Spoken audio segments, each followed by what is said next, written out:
Thanks for the support, everyone. Thank you. Hey, everyone. This is QY Maple. Lately, a ton of people have been telling me that they desperately need a guide for the Sage. It's true that most content creators out there focus on DPS classes, so who really cares about a support, right? Well, in this video, I'm going to talk about how you should actually play the Sage in Sword and Staff. This guide will mainly focus on the overall strategy and mindset so you can understand how the devs actually envision the Sage.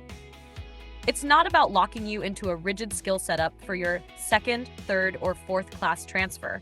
No matter what stage of the game you're currently in, this video will be useful for you. I'll be focusing heavily on text this time, but trust me, it's absolutely worth watching. Without further ado, let's jump right into it. First off, I want to put the absolute most important point right at the beginning. Listen up, everyone. This class is called the Sage, not the Healer. It has its own dedicated DPS system and isn't just limited to being someone else's buff machine. A lot of people ask me whether a Sage should focus on DPS or healing.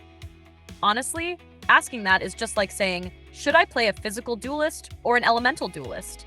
Like I just said, no matter which playstyle you choose, you'll have your own dedicated build for clearing stages. The Dark Sage style has its own way of playing, and the healer style has its own way too. If you really can't decide, just try both.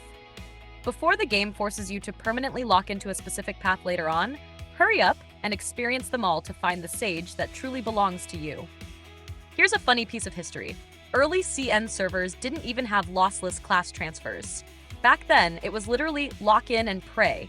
If you wanted to change classes, you had to start completely from scratch. Global players honestly have it on easy mode. Not only did you get a fully mature, polished game right out of the gate, but you even get better discounts on vouchers. Yes, want to buy SwordxStaff packs and vouchers without spending too much? I've got some useful info for you. Lately, I've been using Lootbar, the safest and most affordable trading platform out there. Their prices are 12% cheaper than official stores. For example, a $99 pack costs only $79 here, saving you nearly 20 bucks. It's 100% safe. You only need your UID, never your password.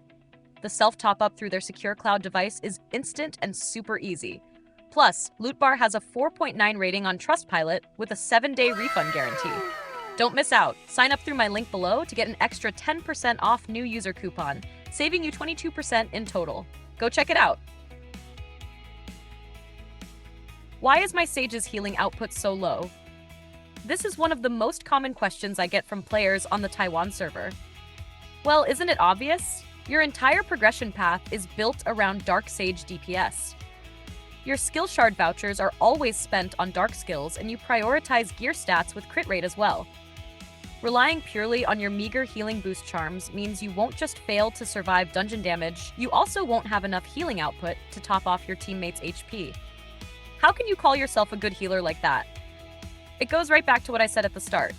A Dark Sage is a Dark Sage, and a healer is a healer. The arena in Sword and Staff has a built-in healing reduction, so to a large extent, healing just isn't very effective there. No matter how high your skill rank is, it's the same story. Even Immortal tier healing skills won't be enough to sustain you or your teammates unless you manage to stack massive amounts of healing boost stats on your gear. Once you can achieve a massive healing boost, for example, 500% healing boost, even the game's forced official debuff won't stop you from keeping your teammates alive. Yes, that's entirely thanks to your gear stats.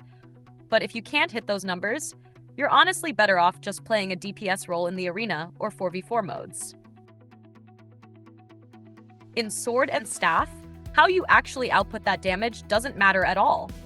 Whether you are using dark element skills or acting as a summoner, as long as your relics, stats, companions, and Phantomon choices are all focused on offensive attributes like crit rate, accuracy, and crit damage, and you are a DPS class, you're essentially just temporarily acting as a support in front of classes that have zero utility.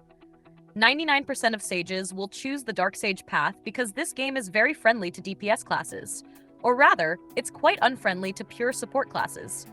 Supports suffer from an inherent disadvantage in game modes that offer ranking rewards, such as Arena ranking, Chaos ranking rewards, and slower Kingdom and Season map progressions, which leads to lower experience gains than everyone else.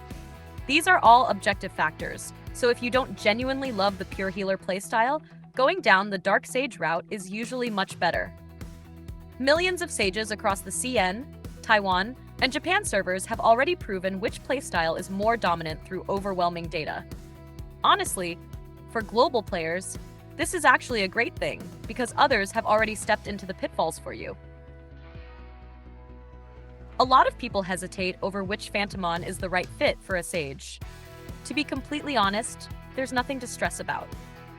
Aside from healers and summoners whom I recommend picking Aegiswing for in the early game, there really isn't any difference between Nyx Archon and Aegiswing for Dark Sage players. If you're a whale, you'll need both anyway.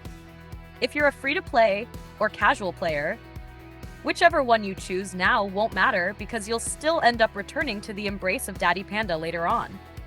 One gives you excellent early game damage and defense shred effects, while the other directly boosts your damage and survivability.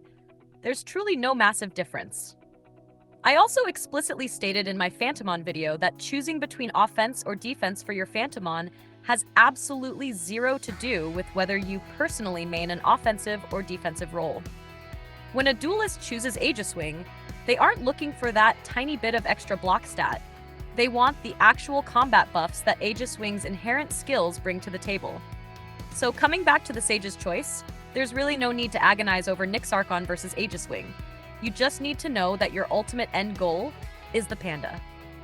The same goes for F2P players. Don't stress over whether you need to hoard for 3 months. Just pick whichever one you prefer between Nyx Archon and Aegiswing. Your immediate game experience matters a lot.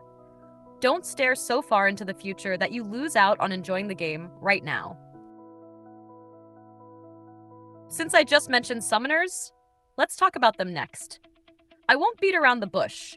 The blunt conclusion is that summoners are not strong. You could even say it's the path with the worst future prospects across all roles and playstyles in the entire game. Right now, you might feel like it's doing okay, but once you reach Lung Haven and everyone starts obtaining permanent stats through their gear, you'll immediately see the fatal flaw of the summoner build. Yes, they simply cannot survive. The designers of SwordxStaff built all kinds of damage reduction tools for the knight, but they failed to provide any proper damage reduction mechanics for summoned minions. In the vast majority of cases, you'll just summon them. They're fresh out the gate, and the moment you look back, they're already wiped out.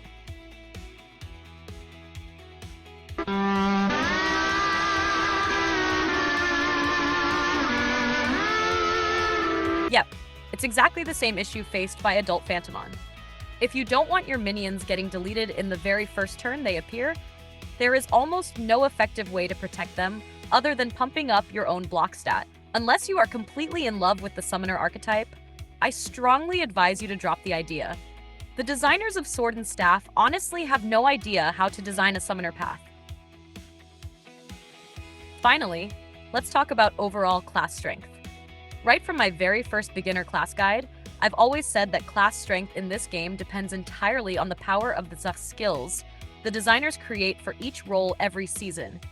It has absolutely nothing to do with the base class itself. For instance, you might get absolutely bullied like a toy by everyone in the arena during your second transfer. But the moment you hit your third transfer, you immediately turn the tables and become the boss. It doesn't matter how high the enemy's damage is, because at the end of the day, I have a nuclear burst setup. So no matter how overpowered other classes might seem, there will always come a day where the Sage completely dominates the Chaos rankings far above everyone else. Just take your time and enjoy the game. If you're a meta chaser, you can always just switch to whatever the strongest class is for the current season anyway, thanks to the lossless class change system.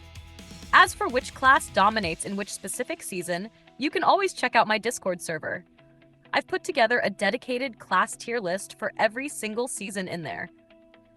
The data is pulled directly from player counts across different roles, arena rankings, chaos rankings, and general community choices. You could say this simple ranking encapsulates everything about a class during its respective season. It's highly reliable, and you're more than welcome to use it as a reference. At the same time, QI Maple also offers pro advanced guides. If you enjoy my videos and want to stay one step ahead of the players reading the open guides in the server, or if you simply want to support me, you can opt for QY Maple's Pro Guide. It's a one-time purchase, and as long as I'm still playing Sword and Staff, you'll always get access to the absolute latest guides. Your support is the biggest motivation that keeps me updating.